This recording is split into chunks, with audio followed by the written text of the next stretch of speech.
Hi everyone, and welcome to a new episode of Days Podcast along with a new video. I want to thank you guys so much for watching, listening, viewing, subscribing, and liking. I truly appreciate it.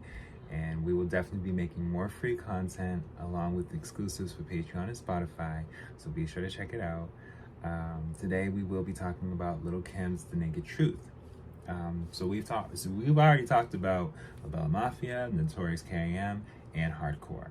So it's already been a journey here. And I gotta say, in the midst of when this album was coming out, there was a lot going on, musically, just all over, just everything, just so much going on. So we're gonna get into it. The Naked Truth is the fourth studio album by American rapper Lil' Kim, released on September 27, 2005. The album was released the same week as she started her year-long prison sentence for perjury. It was her last studio album released by Atlantic Records before deciding to part ways in 2008. Okay. 2 official singles were released from the album: Lighters Up as the lead single released in September 2005, and Whoa as the second single and final single in February 2006. The Naked Truth remains the only album by a female rapper to be rated 5 mics by The Source. The album has sold nearly 500,000 copies in the US. So, for her to get 5 mics by The Source is something serious, because The Source been around since 1988. So that means ain't nobody need to be looking at this, like I said, with her having her independent label attached to this. No one should be saying this girl can't write. Why would she have an independent label and not writing? It's her brand. You know, and mind you, other people want to be independent. So if they want to be independent, that should tell you. All right. So the first single taken from the album was Lighters Up. It was released on September 13, 2005, and was a moderate success, peaking at number 31 on the Hot 100. The second final single from the album was Whoa, released on February 7, 2006. It was less successful than its predecessor and failed to make the Hot 100. It did manage to chart in the UK, peaking at number 43. The album received generally positive reviews and was given a score of 66 out of 100. So I believe it was 65 for La Bella Mafia, so it was already a point more. So they was already feeling her. With 5-star ratings from The Source, in which she became the first and only female rapper to ever receive 5 mics.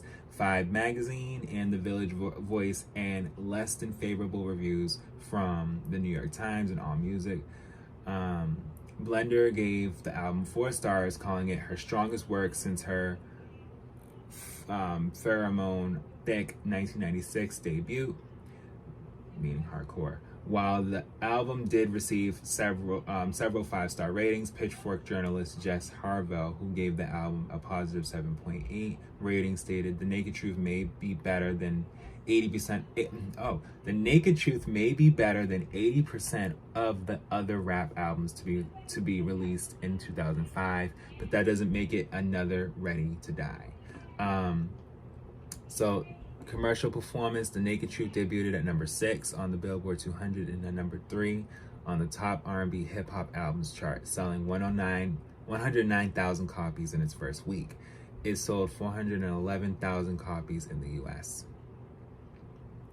So yeah, in most publications, they felt like the album was doing really well, and that's great. And yes, she was in jail when this album was released. She was in jail, and I gotta say, by the late summer of 2006 was when she was released, and rightfully so. When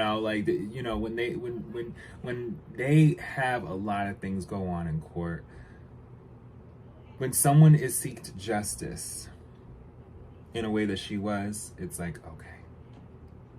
I will say, no, you should not be lying in court, and she shouldn't have lied in court. Though, what she realized later is that those that she felt would be there for her weren't. All around. So, since this, she's been really like, it's all about me. I'm gonna do what I need to do for me, because it could have been prevented. Certain things could have been prevented. And, other artists were emerging at this time, whether it was Remy, whether it was, you know, mixtape Nicki, you know, there was other artists that were pretty much emerging, and in this moment, you know, Kim was just like, you know, I know who I am. And even to this day, Kim is like, I know who I am. So, you know, there's much respect for this album and just to her as a whole, especially now in this day and age.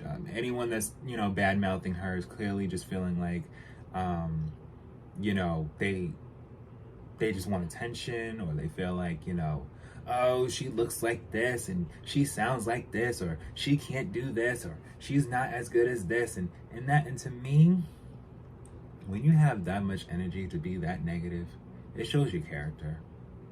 It just shows how much you value things as a whole. It don't gotta be a specific artist or just a celebrity.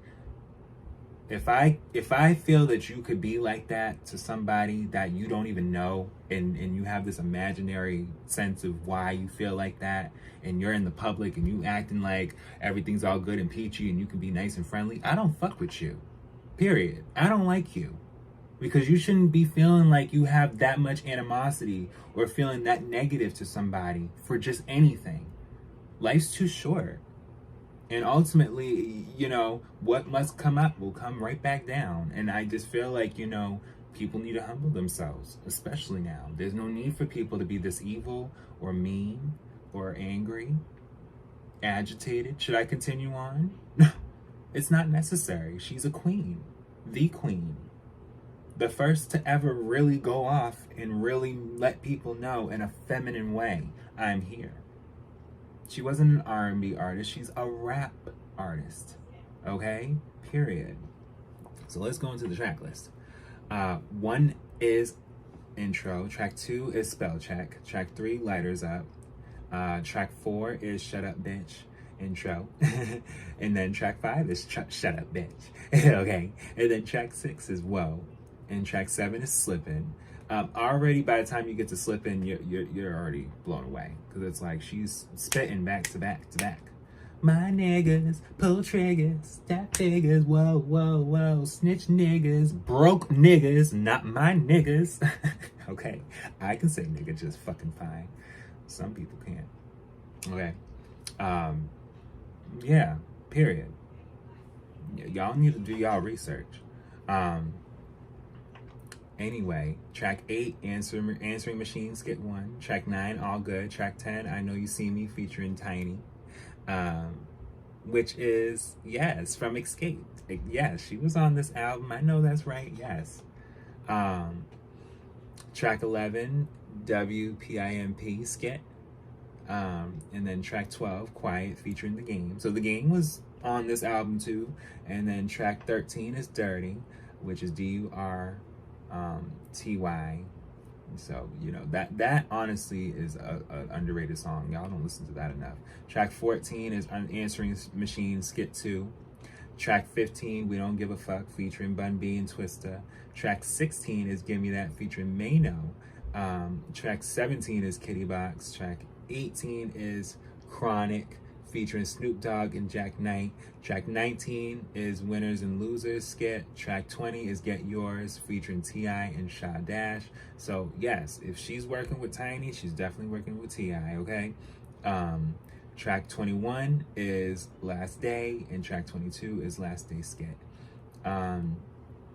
So like I said, you know, when it came to Billboard, the hot one, the Billboard 200, it reached number 6. Top R&B hip hop albums, number 3. Top rap albums, it reached number 2. So she definitely was not to be played with this album. Unfortunately, when this album was released, she could not promote it enough. You know, she had a music video that was already prior to be released later for Whoa. But despite that, she had to do her time. And she did her time. And I'm happy that she's home. And after this album, yes, she came back years later after having her daughter, and she said, I'm here and I am releasing an album called 9. And 9 is when people was able to really understand, like, wait a minute, you're really independent. Like, yes, I'm independent now. And I don't know why people didn't notice that when she had her previous albums, but it's good for people to learn and know that being independent is very important. But yeah, guys, that's the end of our video. I truly appreciate you watching, and I will be back with more.